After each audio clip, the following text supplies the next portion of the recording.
The letter arrived on a Monday, and it changed everything.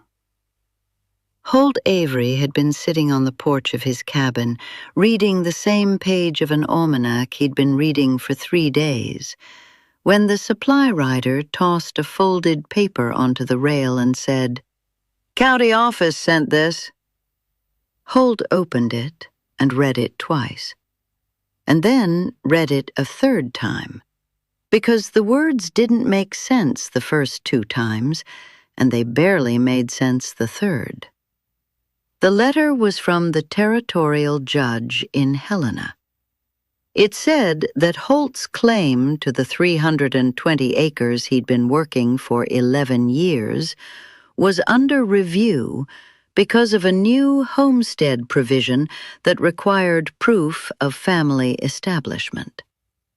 The land had been granted under the original act, but the provision had changed, and now the territory required that a man demonstrate he was building a life on the land, not just running cattle across it.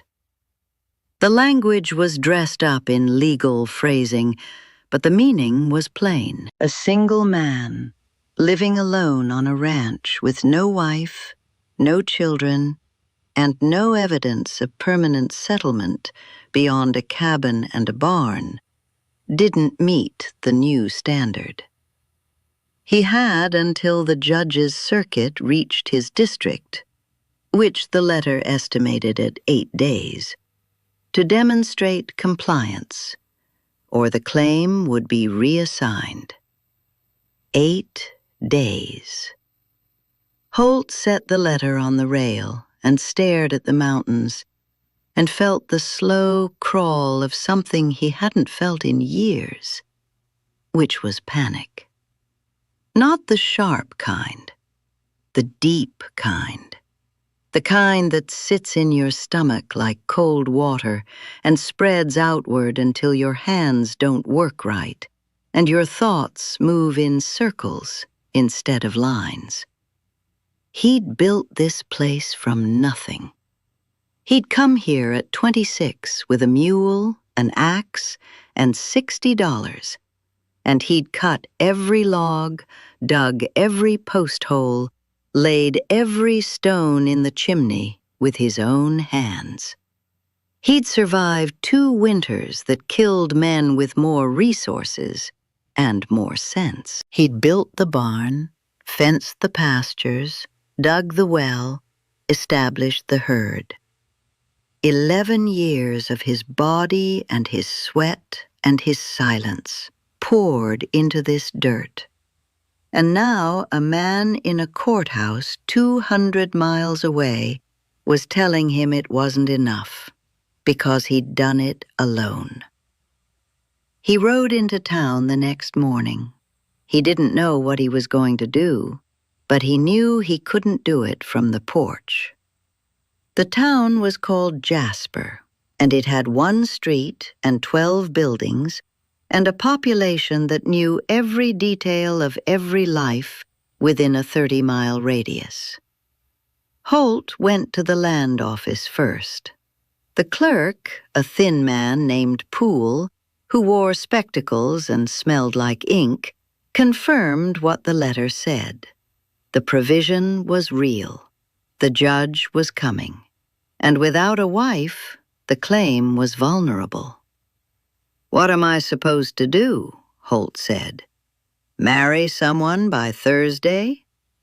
Poole looked at him over the spectacles. "I'd recommend it."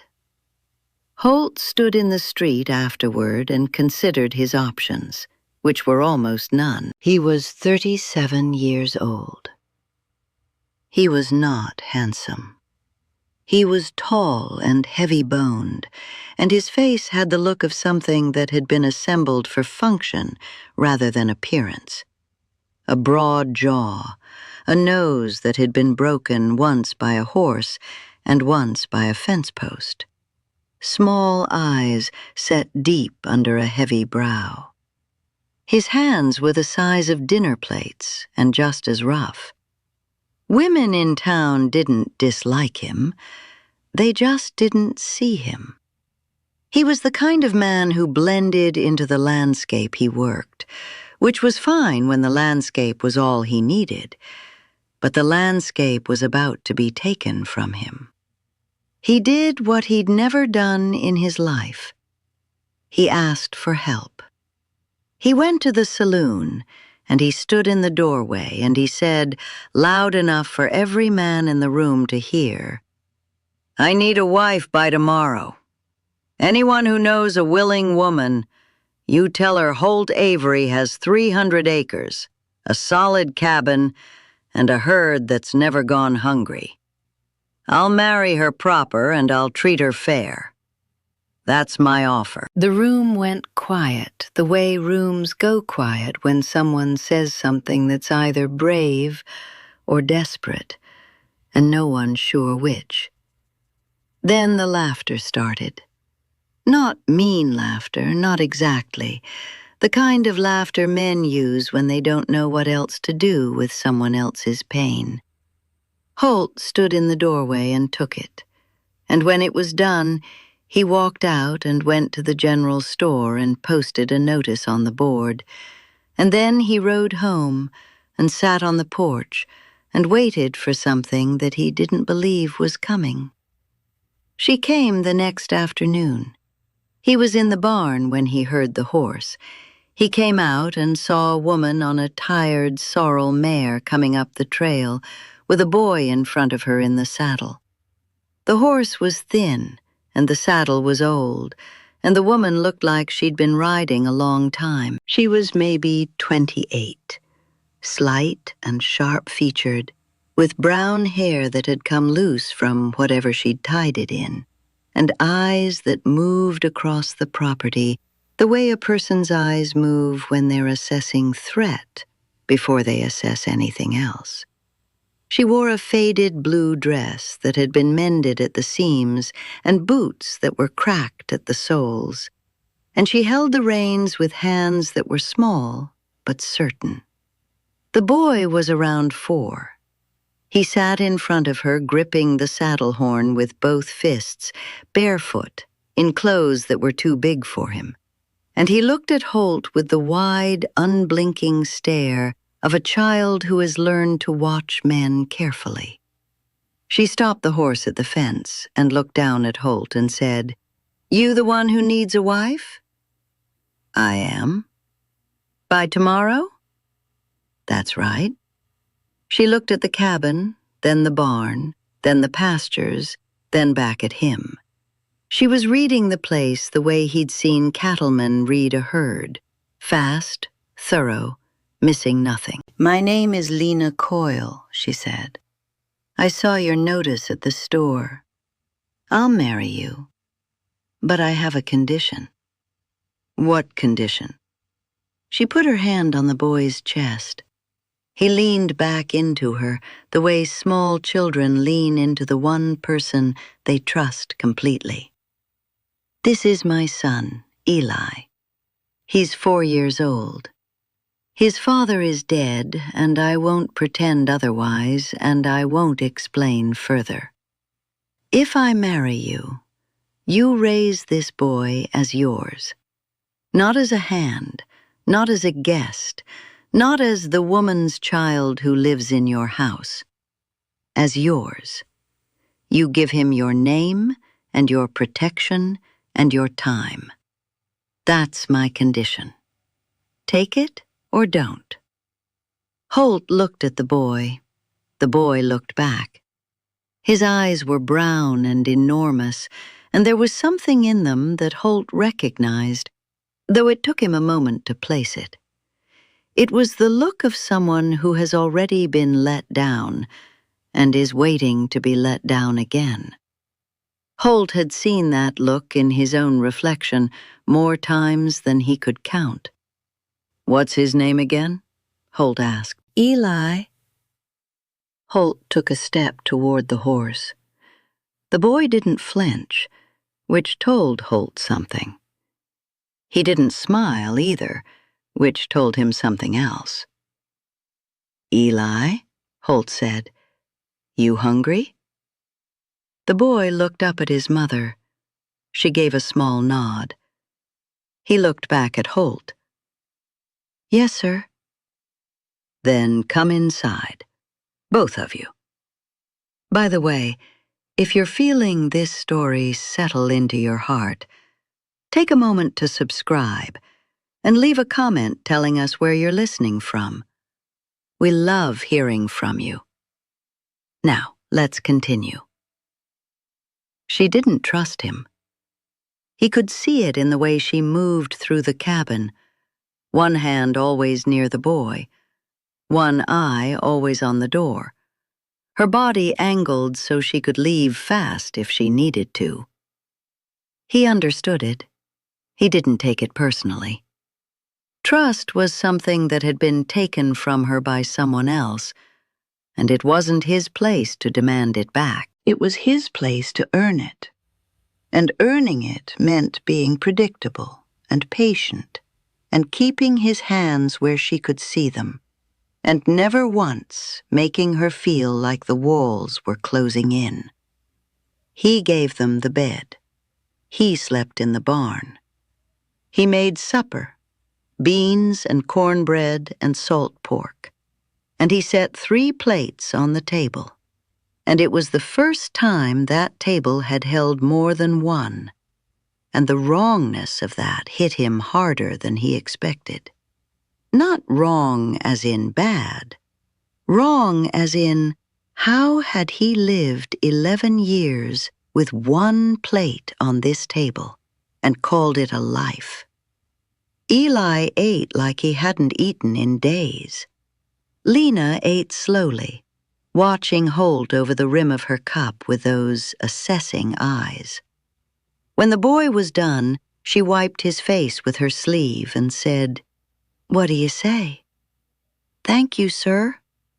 "You don't have to call me sir," Holt said. "What should I call you?" Holt looked at Lena. She looked back at him, and there was a test in her eyes, and they both knew it. "Whatever feels right," Holt said. "There's no rush." Something in Lena's shoulders released. Not much. An inch, maybe. But an inch was a start. The preacher came the next morning. His name was Reverend Leary, and he was old, and he was tired, and he married them on the porch, with Eli standing between them, holding a stick he'd found in the yard. The ceremony took 4 minutes. Lena said, "I do," without hesitation. Holt said it with a voice that cracked on the second word. Eli said nothing. He held his stick and watched the proceedings with the gravity of a boy who understood that something important was happening, even if he didn't understand what. When it was done, Reverend Leary shook Holt's hand and leaned close and said, "You got yourself a family now, son. Don't waste it." And Holt nodded because his throat was too tight to speak. The judge came 4 days later. He was a heavy man on a heavy horse with a ledger and a frown, and he rode the property line and inspected the cabin and looked at the marriage certificate and looked at Lena and looked at Eli and wrote something in his ledger and said, "Claim stands." Then he rode away, and Holt sat on the porch step and put his face in his hands and breathed for what felt like the first time in 2 weeks. But keeping the land was the easy part. The hard part was everything that came after.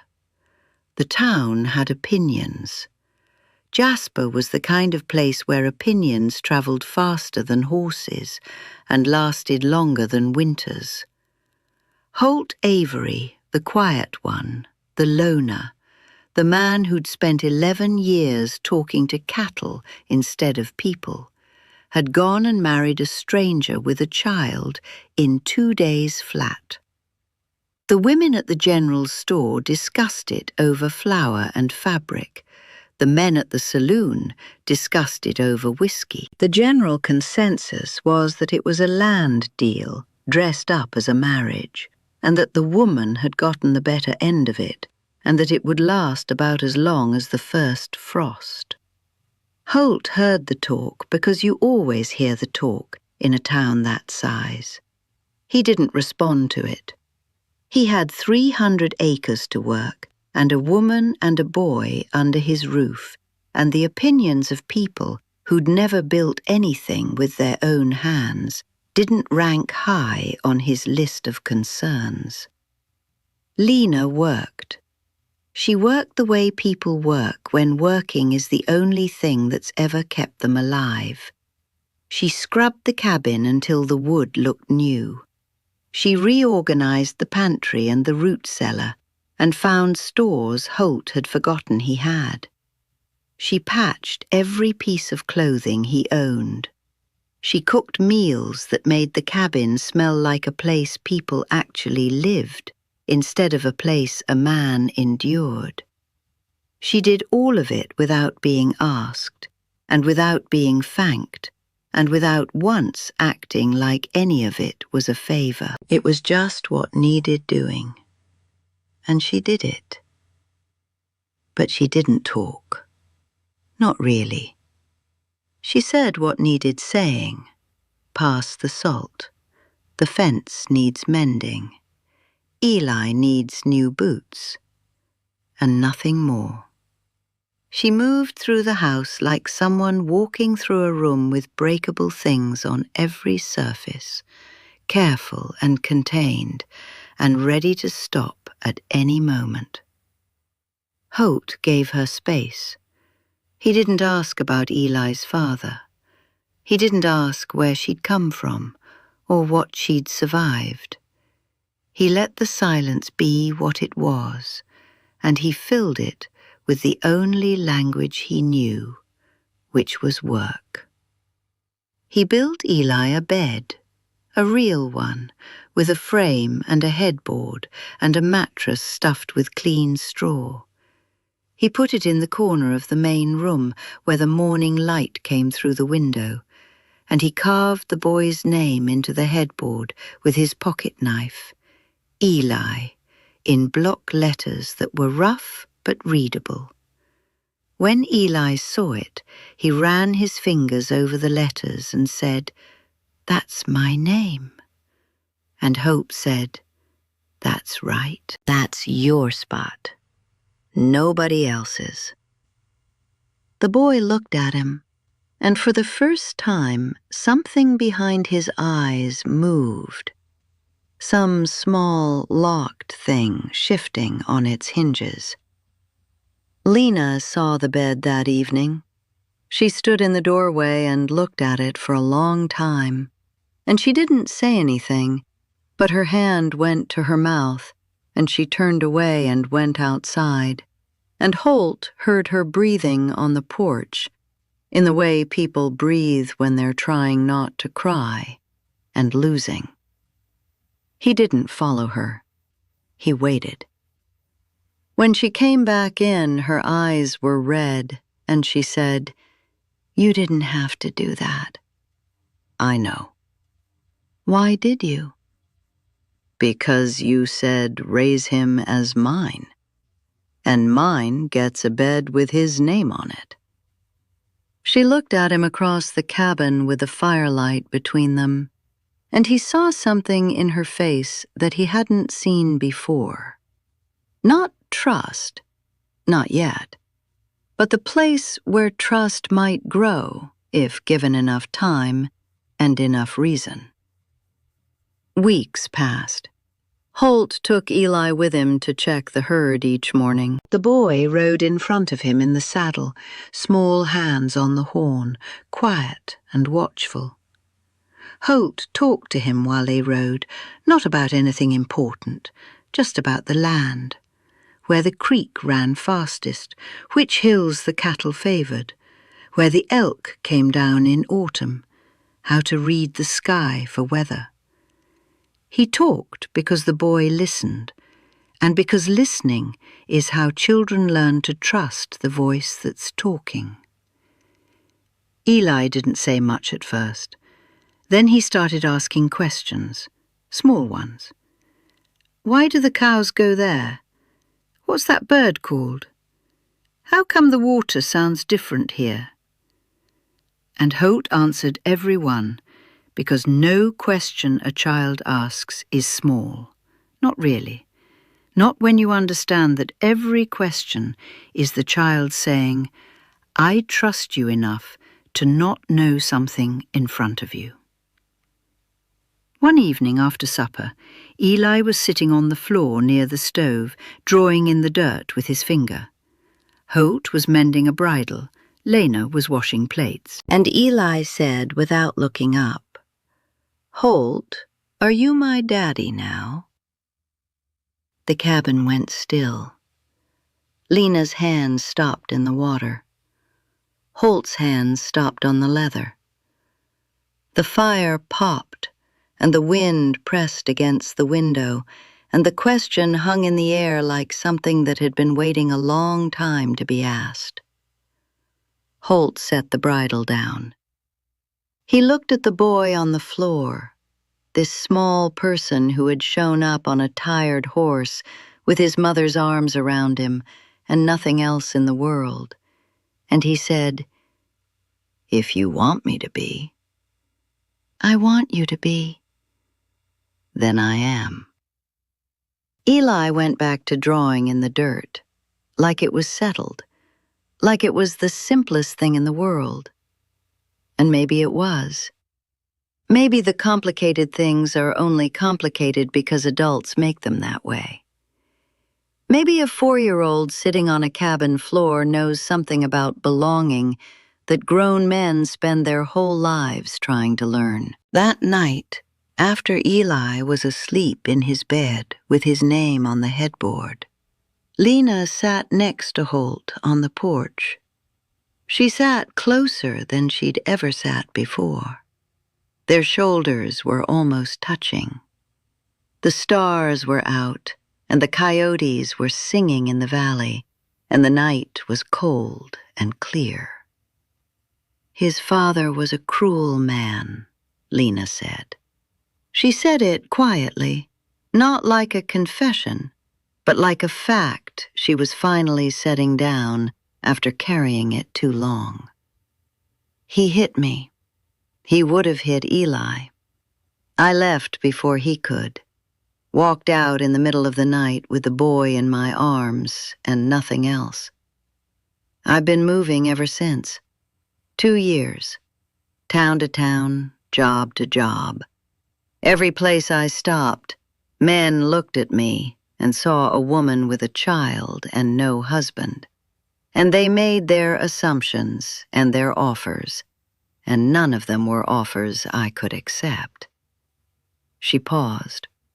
When I saw your notice in the store, I almost didn't come. I thought it was another man who wanted something from me. But the notice didn't say what you wanted. It said what you had. 300 acres, a solid cabin, a herd that's never gone hungry. You listed what you could give, not what you wanted to take.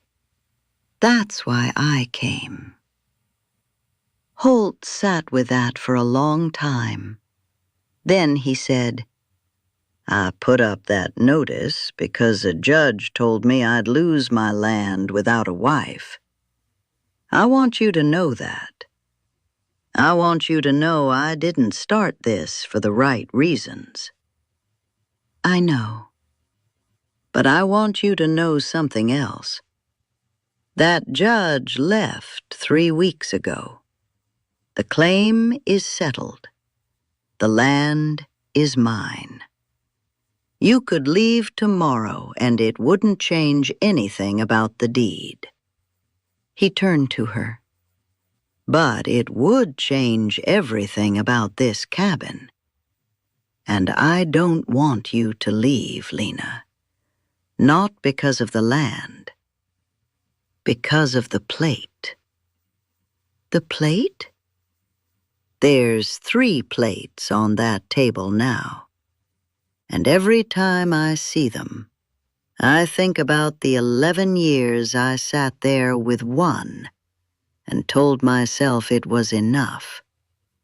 It wasn't. It was never enough. I just didn't know it until you put 2 more next to it. Lena reached over and took his hand. Her fingers were thin and rough, and they wrapped around his enormous palm like something small finding shelter in something solid. They sat like that on the porch in the dark for a long time, not speaking. Because some things don't need words. They just need someone willing to stay. 3 years later, Eli was 7, and he could ride alone and rope a calf and read 30 words. And he called Holt Daddy, the way you call someone a name that was always theirs, easily, without thinking, like breathing. Lena had planted a garden that fed them through winter and sold the surplus at market. The cabin had a 2nd room and a covered porch and curtains in every window that Lena had sewn from flour sacks she'd bleached white. There was a rocking chair by the stove that Holt had built for her, and she sat in it every evening. And sometimes she read, and sometimes she just sat and watched the fire, and sometimes she looked at Holt across the room and smiled in a way that she hadn't smiled when she'd arrived, which was openly, without measuring the cost. The people of Jasper had stopped talking about the Avery marriage years ago. Not because they'd run out of opinions, but because the marriage had outlasted every prediction they'd made about it. And there's nothing a small town respects more than being proven wrong by someone who never bothered to argue. The clerk, Poole, who had told Holt to find a wife like it was a line item on a form, stopped Holt at the land office one afternoon and said, "That woman of yours, she's something." And Holt said, "I know." And Poole said, "You're lucky." And Holt said, "I know that too." And he did. He knew it every morning when he heard Lena in the kitchen before dawn. He knew it every evening when Eli climbed onto his lap and told him about the things he'd seen that day. A hawk, a rabbit, a cloud that looked like a horse. He knew it in the way you know the most important things, not with your mind, but with the part of you that sits deeper than thought. And on the headboard of Eli's bed, beneath the carved letters of his name, Holt had added 2 words. They were rough and uneven, and a proper carpenter would have been ashamed of them. But they said what needed saying. Beneath Eli, in the same block letters, it now read, "Avery, my son." If this story settled into you, if it reminded you that family isn't about blood or timing or doing things the right way, but about showing up and choosing each other and meaning it, then you're where you belong. Subscribe for more stories of love that starts with desperation and ends with grace, of men who learn what matters and women who refuse to settle for less. Subscribe now and don't miss the next one.